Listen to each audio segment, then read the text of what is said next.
السلام علیکم ورحمۃ اللہ وبرکاتہ۔ الحمد للہ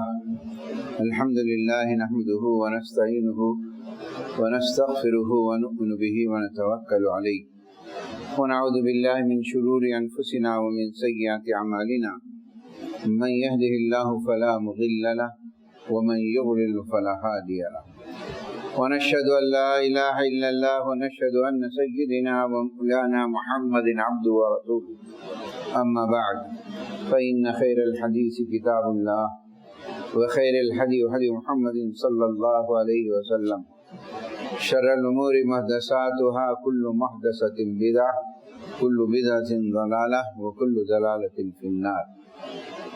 وقد قال الله تعالى في القرآن المجيد والفرقان الحميد: اعوذ باللہ من الشیطان الرجیم، بسم اللہ الرحمن الرحیم۔ افحسب الذین کفروا ان یتخذوا عبادی من دونی اولیاء انا اعتدنا جہنم للکافرین نزلا قل هل ننبئکم بالاخسرین اعمالا الذین ضل سعیهم فی الحیاة الدنیا وهم يحسبون أنهم يحسنون صنعا أولئك الذين كفروا بآيات ربهم ولقائه فحبطت أعمالهم فلا نقيم لهم يوم القيامة وزنا ذلك جزاؤهم جهنم بما كفروا واتخذوا آياتي ورسلي هزوا۔ صدق الله العلي العظيم۔ رب اشرح لي صدري ويسر لي أمري واحلل عقدة من لساني يفقهوا قولي، رب يسر ولا تعسر وتمم بالخير، سبحانك لا علم لنا إلا ما علمتنا إنك أنت العليم الحكيم۔ برادران اسلام، محترم بزرگوں، دوستوں اور عزیز طلباء، میں نے شروع میں مشہور و معروف آیتیں جو آپ ہر جمعہ غالباً تلاوت کرتے ہیں، سورہ کہف کی آیتیں میں نے تلاوت کی۔ سورہ کہف بڑا فضیلت والا سورہ ہے، اس کی فضیلتیں ہم جانتے ہیں۔ اگر جمعہ کے دن تلاوت کی جائے تو آنے والے جمعہ تک اس کا ثواب ملتا رہتا ہے۔ اور ایک حدیث میں اللہ کے رسول نے فرمایا، سورہ کہف کی شروع کی 10 آیتیں، آخری کی 10 آیتیں اگر روزانہ تلاوت کرتا ہے، اس دور کے جو فتنے ہیں، فتنہ دجال وغیرہ، ان تمام چیزوں سے محافظ رہ سکتا ہے، اللہ تعالیٰ چاہے۔ سورہ کہف ایک بڑی تقریر ہے، ایک بڑا عنوان ہے جو شروع ہوتا ہے ابتدائی رکوع سے کہ انسان اپنے خالق کی بندگی اختیار کرے، کسی اور کی بندگی کو ترجیح نہ دے، اور کامیابی اسی میں ہے اور اسی کا اس کو اللہ کے پاس باز پرس ہونے والی ہے۔ اس سورے میں موتی کی طرح 3 واقعات کو جو ہے پرویا گیا، پھر آخری رکوع میں وہی تقریر جو ہے اس کے اندر بیان کی گئی جو شروع میں ہوئی تھی۔ اور اس آیت کے اندر جو ہے جو میں نے تلاوت کی، بہت ساری چیزیں ہمارے لیے غور و فکر ہیں۔ چونکہ یہ مہینہ آپ تمام جانتے ہیں، محرم کا مہینہ ہے اور اس کے ابتدائی دن ہیں 10ویں محرم۔ تاریخ کے اعتبار سے ہر ایک مسلمان کے ذہن میں ہوتا ہے، لیکن جو ہے ان تمام چیزوں پہ شہادت جو ہوئی ہے، اس کی حقیقت کیا ہے، اس کا پس منظر کیا ہے، اور کیا چیزیں آج ہمارے لیے ضروری، ان چیزوں کی طرف توجہ دینا۔ پھر اس محرم کے اندر کچھ ایسی باتیں ہماری زندگیوں میں دیکھا دیکھی یا روایات کے حساب سے ہماری زندگی میں ہم بلیو بھی کر لیتے ہیں، اس پہ یقین بھی کر لیتے ہیں، جس کا شریعت سے کوئی تعلق نہیں، اس کے لحاظ سے بھی جو ہے ہمیں مطالعہ کرنا چاہیے۔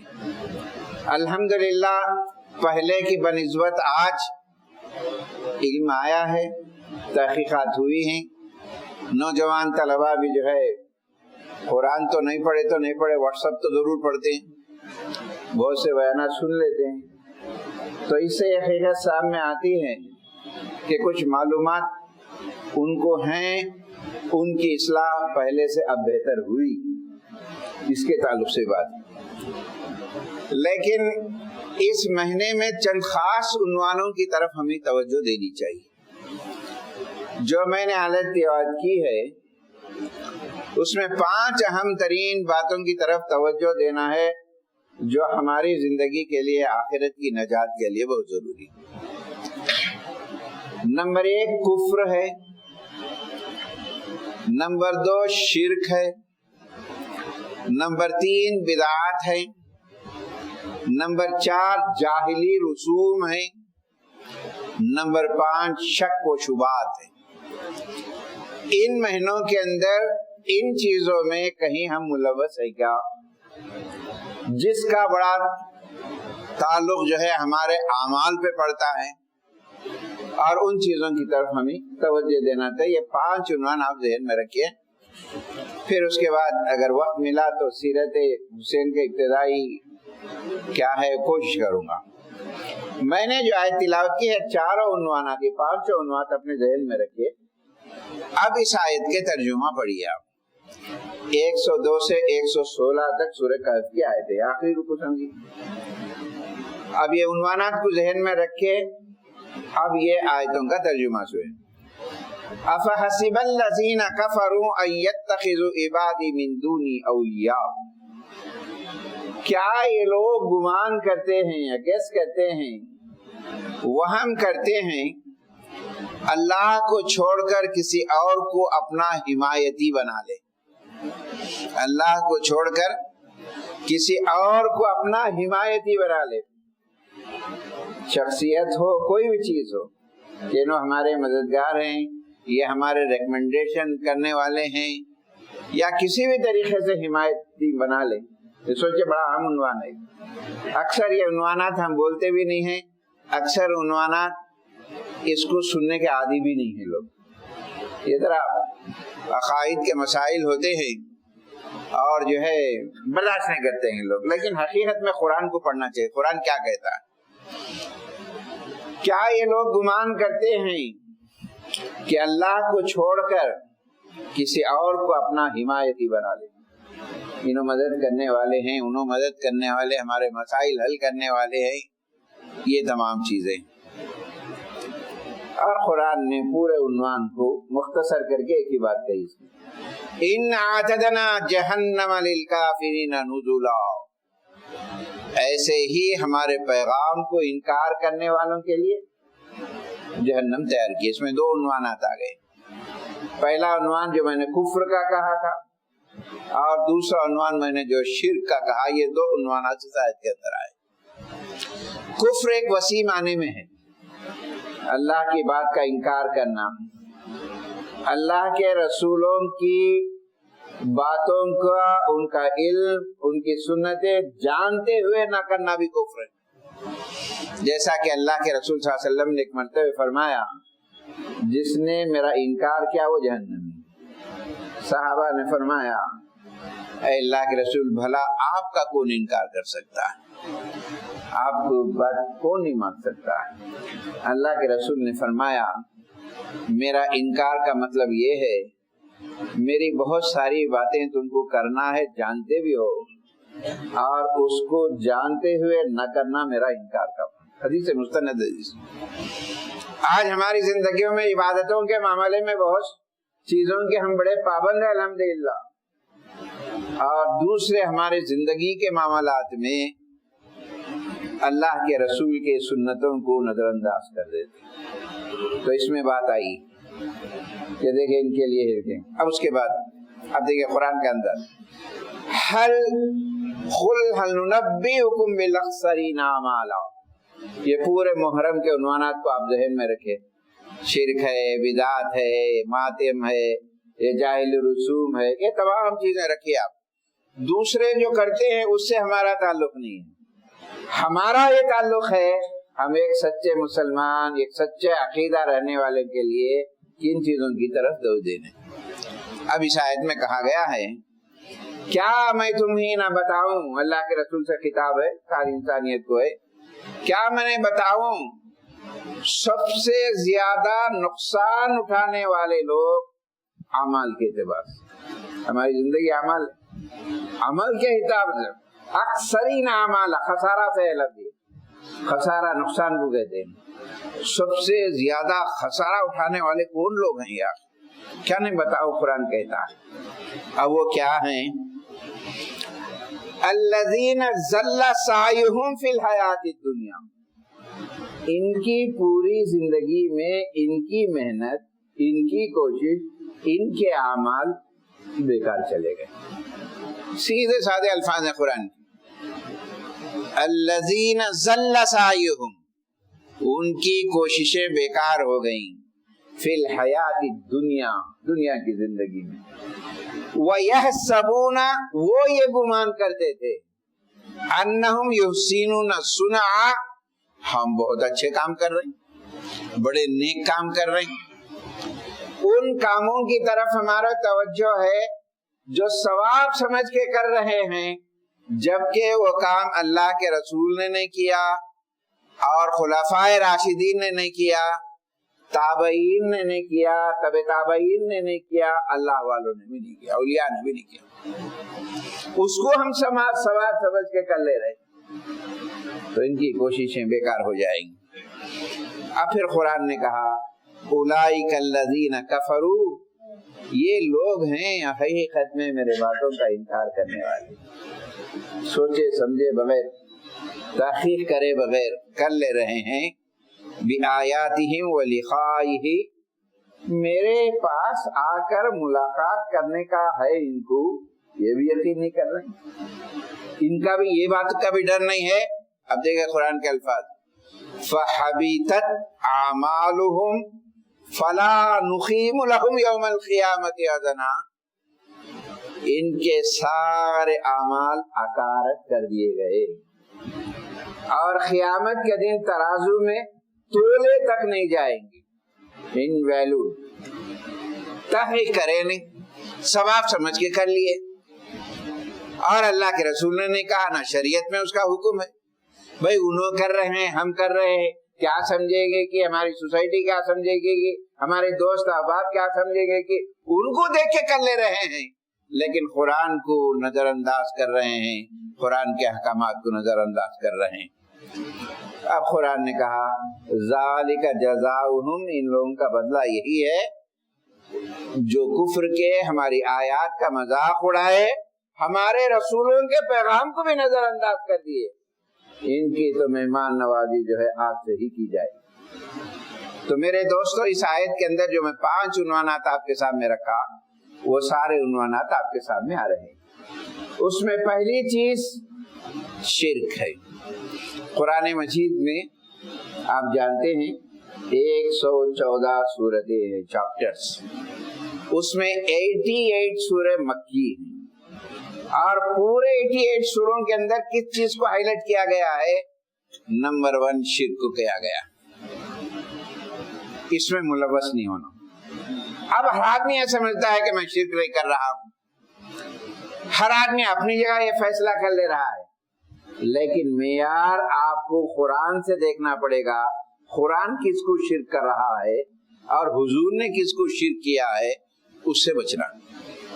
شرک کی کئی قسمیں اللہ کی ذات میں ہے، اس کے ایگزیکٹو صفات میں ہے، اس کے عادات میں ہے، کئی چیزوں میں ہے، اور یہ ایسا گناہ ہے جو قرآن اللہ کبھی برداشت نہیں کرتا ہے۔ اس کی ایک مثال قرآن نے سورہ حج میں آیت نمبر 8 میں دی، آیت نمبر 3 میں دی ہے، وَمَن يُشْرِكْ بِاللَّهِ، جو آدمی اللہ کی ذات میں، صفات میں، کمالات میں، اختیارات میں، تصرفات میں، اٹھتے بیٹھتے، ہم اٹھے ہیں الحمدللہ اٹھ گئے، ہم بیٹھے الحمدللہ ہم بیٹھ گئے، ہم اٹھے ہوئی سانس اللہ کی ذات صفات ان تمام میں، جو شرک کرتا ہے اس کی مثال ایسی ہے، فَكَأَنَّمَا قَرَّ مِنَ السَّمَاءِ، وہ آسمان سے گر گیا، اور فَتَخَطَّهُ الطَّيْرُ، ایک پرندہ اچک لیا، یا کوئی ہوا اسے دور پھینک دی، اس کا کوئی پرسان حال نہیں ہے. اس کی مثال وہی ہے جو اللہ کے ذات میں شرک کرتا ہے، کمالات کرتا ہے. یہ چیز ہے. ایک اور جگہ سورہ لقمان میں کہا گیا آیت نمبر 13 میں ان الشرک لظلم عظیم، عظیم ترین گناہ جو اللہ کے نزدیک ہے وہ شرک ہے. اور ایک جگہ قرآن نے کہا ان اللہ لا یغفر ان یشرک بہ، اللہ بڑے بڑے گناہوں کو معاف کر دیتا ہے. چوری ہو گئی، زنا ہو گیا، جھوٹ ہو گیا، معافی مانگ لیے اللہ معاف بھی کر دیتا ہے، لیکن شرک کو نہیں معاف کرتا. حضرت معاذ ابن جبل حضور کے پاس آتے ہیں اور حضور نے ان کو نصیحت کی ہے.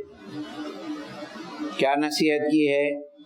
لا تشرک باللہ، اے معاذ کسی بھی وقت پر، کیسے بھی وقت پر آ جائے شرک نہ کرو. صحابہ نے اپنی جانوں کو دے دیا لیکن شرک نہیں کرے. کسی طاقت کے سامنے جھکے نہیں، کسی باطل طاقت کے سامنے جھکے نہیں. شہادت حسین کا سب سے بڑا لیسن یہی ہے کہ باطل کے مقابلے میں ڈٹ کے رہے، کبھی جو ہے جھکے نہیں، کبھی کمپرومائز نہیں کیا. یہ مومن کی علامت ہے، یہ اللہ سے ڈرنے والی کی علامت ہے. وہ اللہ کے ساتھ شرک نہیں کرتا ہے اگر اس کی جان بھی چلے جائے. حضرت معاذ کو حضور نے نصیحت کی، مشکات کی حدیث ہے لا تشرک باللہ ان قتلت، اگر تمہیں قتل بھی کر، سولی پہ بھی چڑھا دیا جائے، ہرگز نہیں. وَإِنْ حُرِّقْتَ، اگر تمہیں آگ میں بھی چلا دیا جائے، شرک رتی برابر نہ کرو. اس سے بچ جاؤ. اس سے بچ گئے، کامیاب ہو گئے. ایک سورہ مائدہ میں کتنا ڈکلیئر کیا اللہ تعالیٰ، دیکھیے اِنَّهُ مَن يُشْرِكْ بِاللَّهِ فَقَدْ حَرَّمَ عَلَيْهِ الْجَنَّةَ. سورہ مائدہ 72 آیت. جس نے شرک کیا اللہ نے اس پر جنت حرام کر دی. وَمَأْوَاهُ النَّارُ، اس کا ٹھکانہ جہنم ہے. وَمَا لِلظَّالِمِينَ مِنْ أَنصَارٍ، اللہ کسی کی بھی مدد نہیں کرتا. وہاں مدد کی ضرورت ہوتی ہے پکارتے ہیں، نہیں شرک نہیں. تو میرے دوستو اس محرم کے مہینے میں اس کی طرف ہمیں توجہ بھی دینا ہے. کہیں ہماری زندگی میں یہ بڑا گناہ کی طرف ہم نہیں جا رہے ہیں، یہ گناہ کی طرف ہم دیکھا دیکھی تو نہیں جا رہے، یہ گناہ معاف ہونے والا نہیں. دوسری چیز بدعت. بدعت کس کو کہتے؟ بدی کے معنی کیا ہے؟ برائی. ایک ایسی چیز جس کو آپ ثواب سمجھ کے کر رہے ہیں، حالانکہ اللہ کے رسول نے اس کا حکم نہیں دیا، نہ شریعت میں اس کی اجازت. اور یہ گناہ بھی معمولی گناہ نہیں، خطرناک گناہ. اللہ کے رسول صلی اللہ علیہ وسلم جب بھی خطبہ دیتے تھے، جب بھی تقریر کرتے تھے، اس حدیث کو ضرور پڑھتے تھے. آپ کیا حدیث تھی؟ فَإِنَّ خَيْرَ الْحَدِيثِ كِتَابُ اللَّهِ، سب سے اچھی بات، سب سے سند والی بات وہ ہو سکتی ہے تو وہ اللہ کی کتاب کی. شیخ عبد القادر جیلانی رحمۃ اللہ علیہ نے ایک مرتبہ توحید کی تعریف کرتے ہوئے ایک جملہ کہا. آپ نے فرمایا لا معین الا اللہ، اللہ کے علاوہ تمہیں کوئی مدد نہیں کر سکتا. اور اس کا تم ہر نماز میں اقرار بھی کرتے ہو، اللہ سے جو ہے بار بار اقرار کرتے ہو ایاک نعبد و ایاک نستعین، اللہ ہم تیری عبادت کرتے ہیں، ہماری مدد بھی تو ہی کر سکتا ہے، کسی بھی چیز کی ضرورت نہ ہو، کوئی بڑی سے بڑی چیز، چھوٹی سے چھوٹی چیز، استعانت اللہ سے مدد مانگ. لا معین الا اللہ، لا دلیل بدلیل رسول اللہ صلی اللہ علیہ وسلم. جب اللہ کے رسول کی بات سامنے آ جائے، اس کے تعویلات میں ایسے سمجھے تھے، ویسے کہے تھے، جنہوں ایسا سمجھے تھے، اس زمانے کی باتیں نہیں مان لو آپ.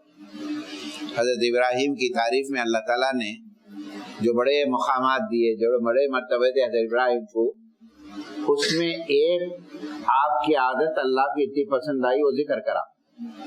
وہی عادت ایسی تھی جس کو ساری دنیا کی امامت کا حضرت ابراہیم علیہ السلام کو بنایا اللہ تعالیٰ نے، وہ کہا اذ قال ربہ اسلم، جب بھی اللہ نے کہا میری بات مان جا، میرے سامنے جھک جاؤ، حضرت ابراہیم نے قال اسلمت لرب العالمین، اے اللہ سارے جہانوں کا پرورش کرنے والا تو ہے، میں تیرے سامنے جھک جاتا ہوں، جو قربانی لینا، جو حکم دیتا ہے دے۔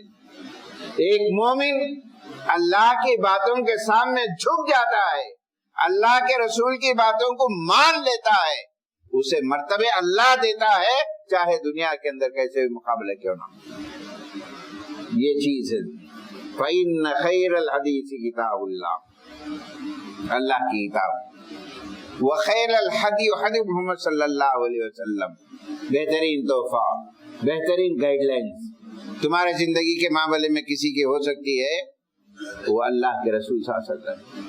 کوئی مسئلہ ایسا نہیں ہے کہ اللہ کے رسول نے یہ چھوڑ کے گیا ہے کہ اس زمانے میں نہیں ہو سکتا، نہیں ہے، ہر مسئلے کو شریعت نے عزیز ہے۔ اليوم اکملت لکم دینکم واتممت علیکم، عرفات کے میدان میں اللہ کے رسول نے جو خطبہ دیا اس میں یہی کہا آج دین مکمل ہو گیا ہے، اس میں کوئی تبدیلیاں نہیں ہوں گی، اس میں کوئی اضافہ بھی نہیں ہوگا، رتی برابر بھی تبدیلی نہیں ہوگی، کلیئر ہے شریعت۔ آج تعویلات فلاں ہیں، یہ ہیں، یہ نہیں چلے گا میرے دوست، ان کی طرف توجہ۔ شر الامور محدثاتها، بدترین کاموں میں سب سے بدتر کام کیا ہے کہ نئی چیز کو ایجاد کر لینا۔ ایک حدیث میں اللہ کے رسول نے فرمائی، آج یہ حدیث پہ ہمیں بڑا غور بھی کرنا چاہیے اور لیسن بھی لینا چاہیے کہ جہاں اللہ کے رسول کی سنتیں عمل کرنا کم ہو جاتا ہے، وہاں بدعتوں کی ایجاد بھی ہو جاتی ہے۔ اللہ کے رسول نے آج کتنی چیزیں، کتنے خرافات، کتنی چیزیں ہمارے اندر بیٹھی۔ اللہ کمال کی بات ہے، کچھ مقدس مہینے ہمارے پاس ملتے ہیں، ان مقدس مہینوں کے اندر جو کرنا ہے وہ نہیں ہے، دوسری چیزوں کی طرف توجہ دیتے۔ محدثات ہے، یہ گمراہی ہے اور گمراہی کی طرف چل جاتا۔ اور ایک دیکھیے، ایک بڑی بہترین حدیث ہے، بیہقی کی ہے، اس حدیث کو لیجئے، من تمسک بسنتی عند فساد امتی، بڑے عجیب دور سے گزر رہے، فتنوں کے دور سے گزر رہے، ہمارا جنریشن، ہمارے معصوم بچے ہمارے آنکھوں کے سامنے، نہ دین، نہ سلام، نہ کلام، نہ سنتیں۔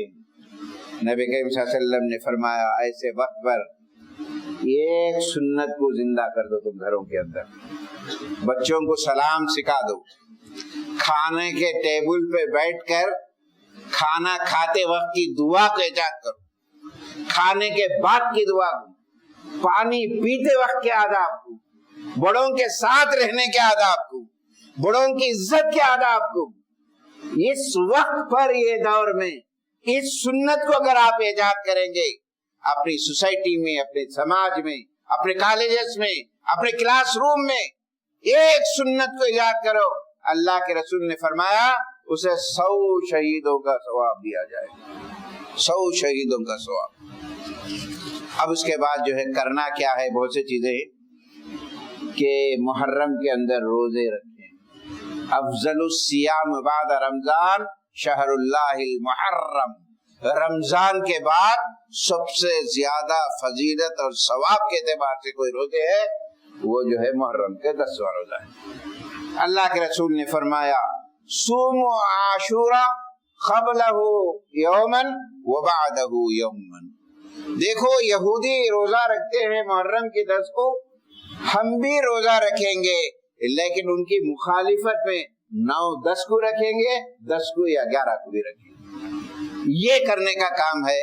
اور بہت ساری چیزیں، حسینی کردار کیا ہوتا ہے، حسین کے اخلاق و عادات کیا ہوتا ہے، انشاءاللہ آئندہ جمعہ اس عنوان پر آپ کے سامنے رکھوں گا۔ اللہ تعالیٰ سے دعا ہے اللہ تعالیٰ ہم کو شرک و بدعات سے بچائے رکھے، ہماری زندگیوں میں اور جو ہے اللہ کے رسول کی سنتوں کو جو ہے عمل کرنے کی توفیق نصیب فرمائے۔ وآخر الحمدللہ۔